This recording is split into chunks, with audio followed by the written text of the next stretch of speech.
کراتا ہوں، اب مجھے تکلیف ہے تو میں نے کسی کو کہا، اسے کرا دیا تو اب اچھی بات ہے، ٹھیک ہو گیا۔ اگر آپ مسافر ہیں پاکستان سے، اکیلے پڑھیں گے تو قصر پڑھیں گے، پوری کیوں پڑھیں گے؟ مسافر ہیں آپ، امام کے پیچھے پڑھیں گے تو پوری پڑھیں گے۔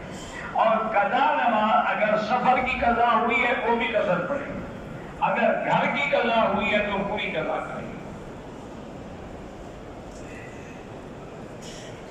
اگر بندہ مکے میں رہتا ہے، مدینہ شریف زیارت کے لیے جاتا ہے، عمرہ نہیں کرتا، دم ہو گئی، لازمی بات ہے ان کو عمرہ کرنا چاہیے، مدینہ پاک نہیں کہا۔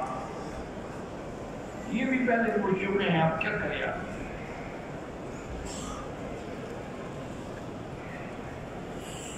بہرحال آپ کی شادی نہیں ہوئی، اللہ آسان فرمائے، سورۃ الرحمن پڑھ کے دعا کیا کرو۔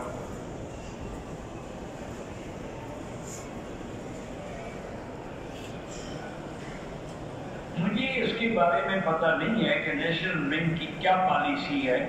ایسا کریں کہ آپ کراچی میں رہتے ہیں تو وہیں کسی قریب کے عالم سے وہ پالیسی لے جائیں، ان کو پڑھائیں اور پھر مسئلہ پوچھیں۔ نماز کے لیے لازمی بات ہے کہ ٹوپی ہو، رومال ہو، یا افضل یہ ہے کہ آدمی کی پگڑی ہو۔ سب ننگی نماز پڑھنا بغیر عذر کے جائز ہے، یعنی کپڑا بھی ہے لیکن نہیں پہنتا، پھر نماز مکروہ ہے۔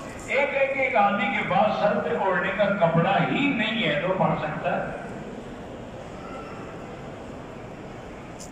کوئی کبوتر چوک پہ آپ کو بھائی سفے نظر آئی، نماز ہوتی اور نہیں ہوتی، ایک ہی بات ہے، روز پوچھتے ہیں۔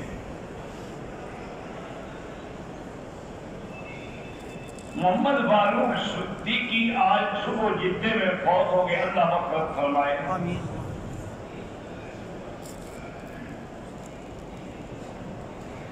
حاجی داؤد کے رشتہ دار استاد نے بیمار، اللہ شفا عطا فرمائے۔ اگر حضرت احرام میں خوشبو تو منع ہے لیکن ٹافی وافی کھا رہے اس سے کچھ نہیں ہوتا، لیکن لیچی نہ کھائے۔ اگر کھانے میں دھنیا ونیا پڑا ہے اس سے بھی کچھ نہیں ہوتا۔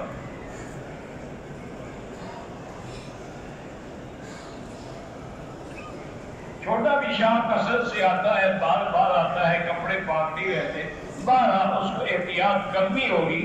ہر نماز کے لیے وضو کرے، اگلی نماز تک وہی کافی ہے، لیکن احتیاط کریں کہ قطرے جو ہیں مسجد میں نہ گریں۔ ہم آئے ہیں ہندوستان سے، ہمارے ملک کے حالات بڑے خراب ہیں، اللہ آپ کی مدد کرے اور تمام مسلمان جو ہندوستان میں ہیں اللہ ان کی حفاظت فرمائے۔